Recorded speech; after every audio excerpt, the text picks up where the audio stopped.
It's a question many in France are now asking. How could nursing assistant Dominique Cottrez have smothered 8 of her babies to death?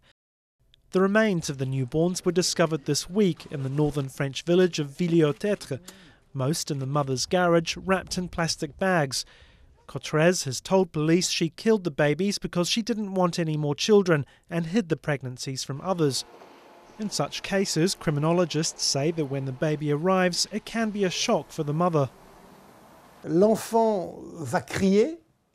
The child starts crying, and at that point the mother's trapped because she hasn't told anyone about the pregnancy.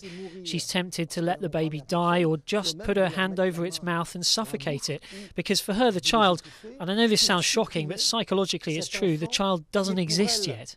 Je sais que ça va être choquant ce que je dis, mais c'est la réalité psychique, une chose qui n'existe pas encore. France has seen a string of similar cases in recent years.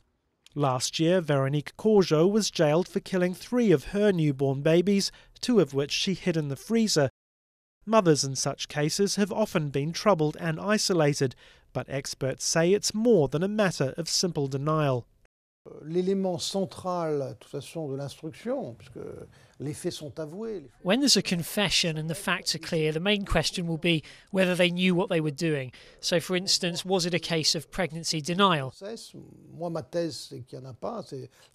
My theory is that there isn't any denial. We don't need that to explain what happened. Some people want to explain it by saying they don't know they're pregnant, so they're surprised when they give birth. But that's too easy. Elles sont surprises au moment de l'accouchement, mais c'est trop simple. As for Dominique Cottrez, it's still too early to know what may have driven her. She's now due to undergo psychological tests to determine whether she was fully responsible for her actions.